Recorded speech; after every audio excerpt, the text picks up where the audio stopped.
to your phone calls now. Simon from Florida has called in with a classic Simon scoop. This is the thing. I get messages from Simon like this. There's a hidden sentence in a 31-page doc signed by Russian and Chinese PM on Wednesday.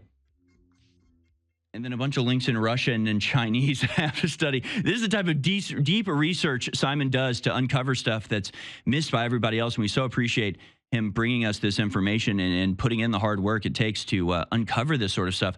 Tell us what you've found, Simon. Translate for us what is going on between Russia and China and what you've uncovered in this hidden sentence in this 31-page document. Lay it out for us, Simon.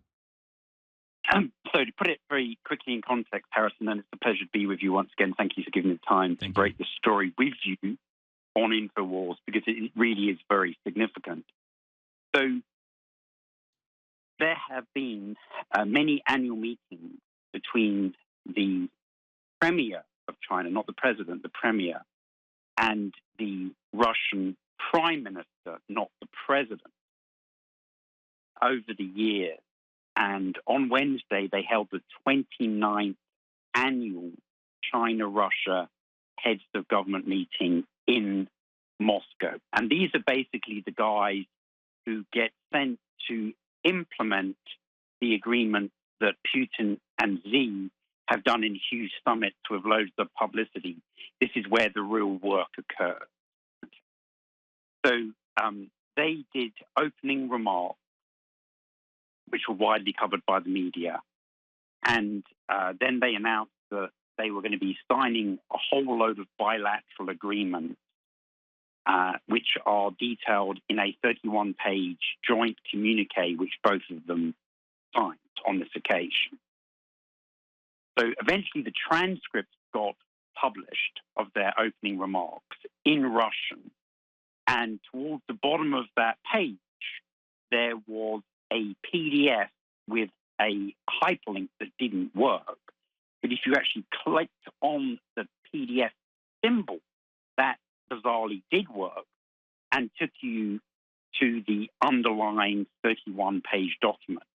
If you took that and put the link for that into Yandex Russian to English translation, all 31 pages, it would spit out a translation that's a bit rough and ready. So I started reading through all of that, and here's the real blockbuster paragraph. Okay, now halfway through, you're going to want to interrupt me. Just hesitate for a moment, and then you can ask me the zillion questions that will pop into your head.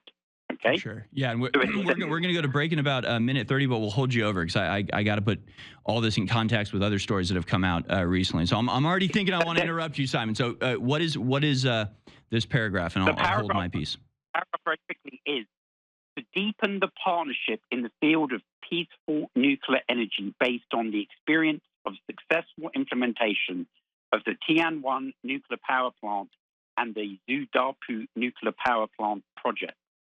And two, this is the real kisser here, and to intensify cooperation in the field of thermonuclear weapons, nuclear fusion, fast neutron reactors, and the closed nuclear fuel cycle. Develop comprehensive cooperation based upon the principles of mutual benefit and balance of interest in the form of package agreements in the field of initial stages of nuclear fuel cycles and the joint construction of nuclear power plants. End paragraph. Yeah. Very interesting. I know exactly what you're going to say, right? The implication is if they're intensifying cooperation with thermonuclear weapons, that means the cooperation is already happening, and now it's going to accelerate. And I have so many stories from this week that contribute exactly to what you're saying, whether it's the building of nuclear power plants by China, new $20+ billion program there, or flights over Alaska carried out by nuclear-capable bombers of China flying out of a Russian base. I'm going to give you the context of this. We're going to break it down fully with Simon on the other side. Stay with us.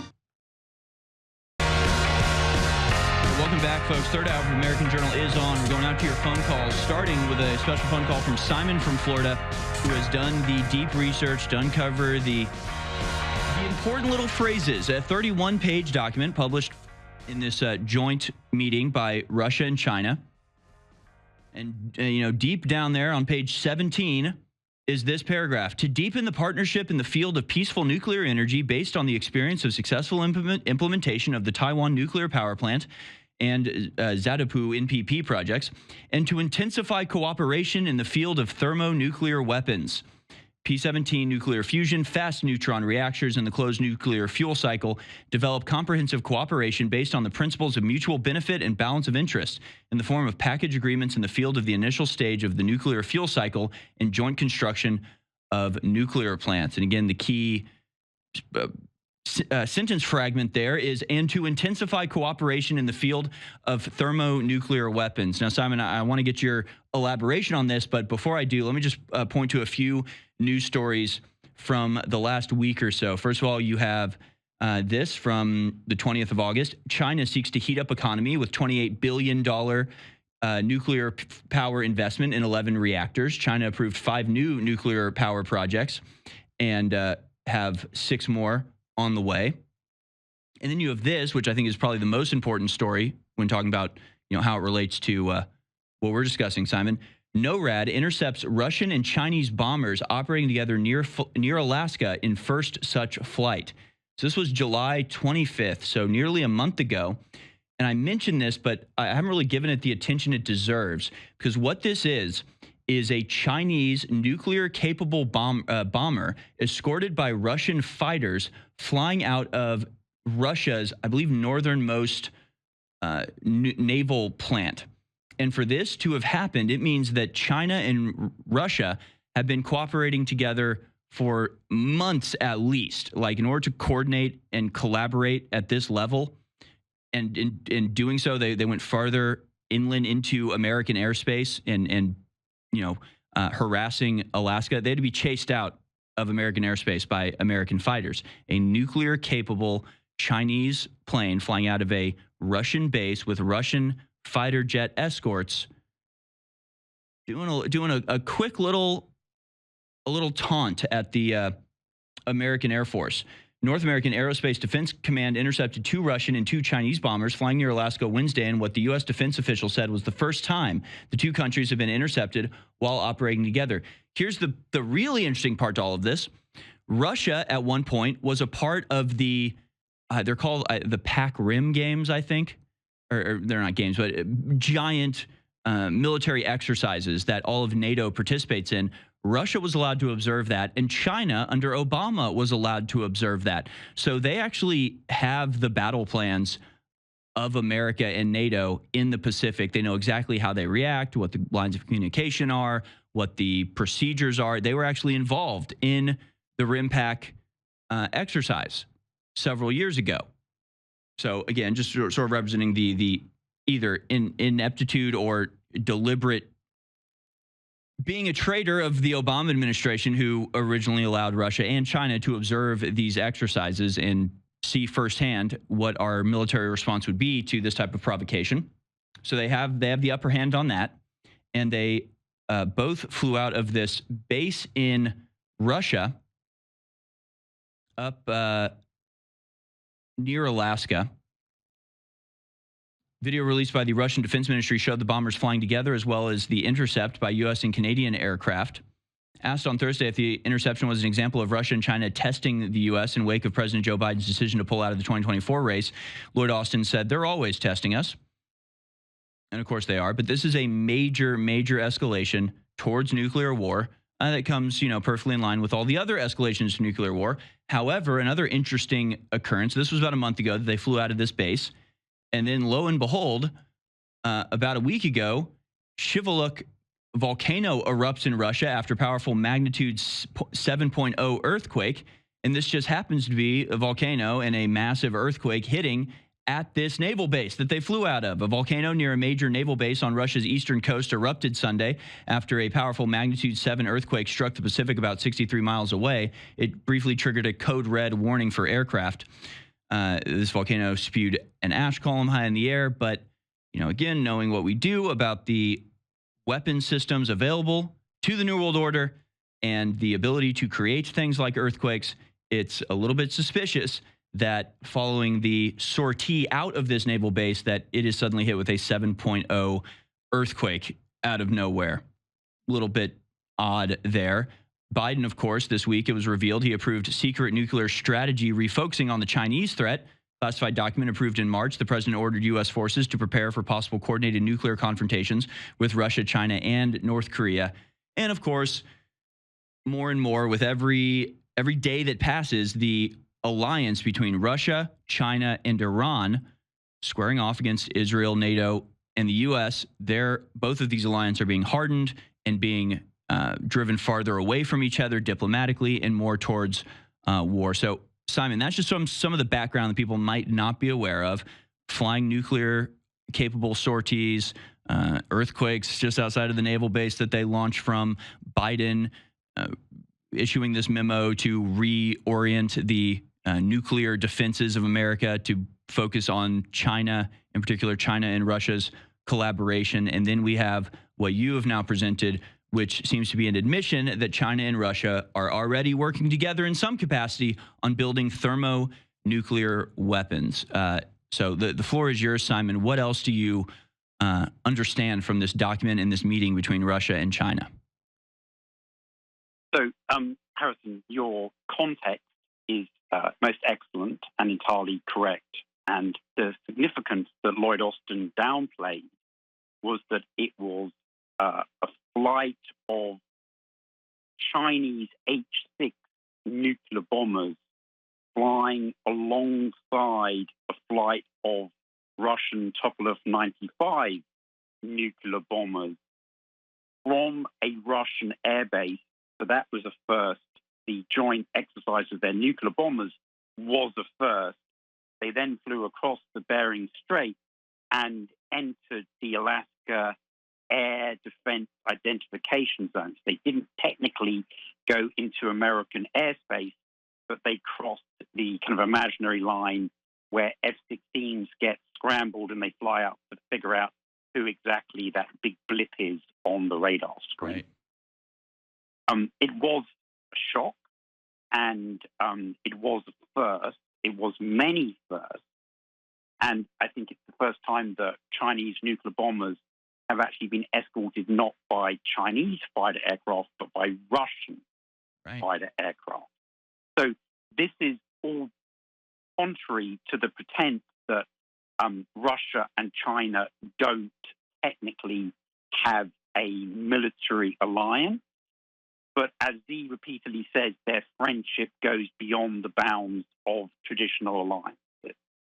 Now, in that context, in the Chinese account of this document, and none of them, bizarrely, were linking to the actual document itself, which they normally do when it's something they want to boast about, they described it as so significant that the diplomatic relationship that pre-exists between Russia and China, which is the highest of, believe it or not, 16 different rankings of Chinese diplomatic relations with other different countries around the world. That was previously called the Comprehensive Strategic Partnership of Coordination in the New Era, which is a phrase that obviously you and I have talked about on many occasions that Z often refers to, in the new era. And so that got the premier status of all of their diplomatic relations with every other country in the world, right? And the Chinese are saying, no, this document takes us beyond that. We're going to have to invent a new name. This is how close our relationship is becoming as of Wednesday, all right? And your point is well made there by doing the word analysis of these 10 words that form part of a sentence on the last sentence of page 17 of this 31-page document that I'm guessing not many people have read so far in Chinese or Russian, right? That's why we need you, Simon. We don't even know these things exist, let alone reading them. Yeah. No, but, you know, everyone has their little niche in life. Mine is to be Prince of the Obscure, and I'm quite comfortable in that. Yes, And Prince of the Obscure. That'd so be I'm a not, good Twitter name for you. yes, possibly. I might have to change that. And in this document, they also talk about the Northern Sea Route.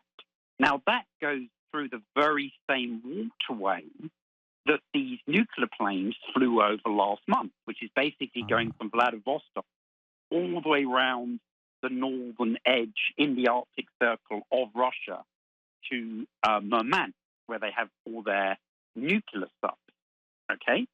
And so this document talks about developing that transportation route with the Chinese. But the other big news is they talk about joint construction of Arctic-rated vessels. Now, that's been a huge issue for the U.S. Navy because they desperately need nuclear-powered, what they call ultra-class icebreakers, in order to guard the northern flank of Northcom, which is that huge higgledy-piggledy borderline of Canada on the other side of the Arctic region, which is the short route for Russian missiles to fly from Russia to America, or from American missiles to fly from America to Russia. It's over the North Pole. Right. So particularly now that that region is ice-free during the summer, it's becoming extremely highly competed over. Now, Russia, like America, is having problems building these ice-resistant, super-strengthened hull ships at anything like the rate that they want. So this agreement appears to indicate that they're going to outsource that ship construction with the technology that's not only being transferred for nuclear weapons, but for nuclear power plants, now for nuclear-powered ice-rated ship construction. And the Chinese, as we've seen, they're putting ships out like a new Navy ship or an aircraft carrier or submarine like every month, Right. whereas America's got a massive backlog just on submarine construction, let alone anything else. And that's largely a factor of having wound everything down at the end of the Cold War, the average age being 60, and it taking many, many years to train the necessarily skilled people. But in terms of the new world order, that once again you and I have discussed many times on InfoWars, and I know you do this without me as well, and as does, so he's not quite understanding it, no offense. He's a bit behind, unfortunately. The phrase that you'll immediately recognize that's on page 24 of this same document is confirmation that the Greater Eurasian Partnership, which the Russian foreign minister is talking about in a speech again today, is being done in cooperation and in parallel with the Chinese Belt and Road Initiative. Right. So there's some huge takeaways from this document. The Northern Sea Route, the cooperation intensified on thermonuclear weapons, and also the long-term global project between the Greater Eurasian Partnership and the Chinese Belt and Road Initiative. Yeah. And these are huge, huge concepts. And you've got Blinken and Biden saying, the Chinese are helping the Russians on machine parts and dies to refurbish their national defense industrial base. And maybe they're just playing the game, trying to make the Europeans impose some sanctions on the Chinese. But it is leagues beyond that, Right. like generations of involvement beyond that, far beyond anything to do with Ukraine. Right, Ukraine right. is like And relating this, sorry to interrupt, Simon, but relating this to the Belt and Road Initiative and understanding how long that has been in operation and how these two things are developing on parallel tracks, the military cooperation and development with the economic unification sort of over this huge swath of land. Clearly, these people are operating on, they're thinking generationally while America is playing catch up. In fact, maybe the best way to illustrate this is the story that came out yesterday. Biden-Harris Department of Energy official calls for queering nuclear weapons as part of radical DEI agenda. So while While our actions in Ukraine and sanctions are forcing our enemies, into closer and closer alliance, Russia and China, really forced, whether they want to or not, and it looks like they do want to. But even if they didn't, they're being forced to cooperate and integrate, militaries into one another by the aggressiveness of America. And the people here in America are worried about whether or not the nuclear weapons are queer. So, yeah, it'll be a rainbow-colored apocalypse coming very soon. Final thoughts, Simon. I do want to get to other callers, but tell us how people can find you and follow you. Yes. So I'll be going through this document and covering the Kennedy speech along with the Harris speech and the Lavrov speech on weaponizednews.com or Weaponized News on Rumble and Twitter in a bumper show, an extended show from 6:30 p.m. Eastern to 8 p.m. But the thing that people should bear in mind is American State Department are asking the Russians to start renegotiating START 3, which is the Strategic Arms Reduction Treaty, version 2 of which is due to expire in a year and a half, which would take all the limits of nuclear weapon development, testing, and deployment. But the point is even if America and Russia have roughly negotiated a 5,500 warhead limit for each other, if Russia transfers all of their technology to China and China builds 5,000 nuclear warheads, then suddenly America is outnumbered not on a parity with Russia, but 2-1 in the alliance between Russia and China. So we can all rest assured that 1,500 nuclear warheads will be enough to destroy the world many times over.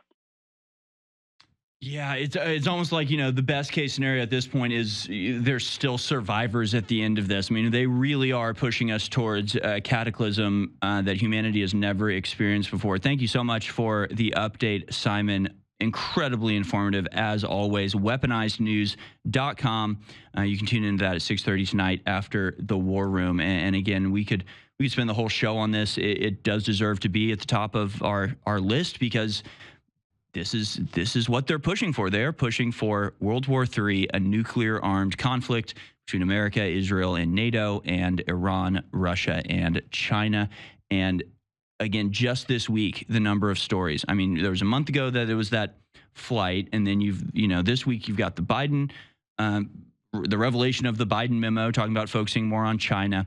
You've got these stories, right? Ukraine says NATO is going to detonate nuclear weapons improvised from radioactive nuclear waste material and conventional explosives on nuclear power plant in Russia. Ukraine tried to attack Russian nuclear power plant, according to Putin. The IAEA has been notified of an attempt to strike on the facility in the Kursk region, the president has said. And this story is from from yesterday, the 22nd of August.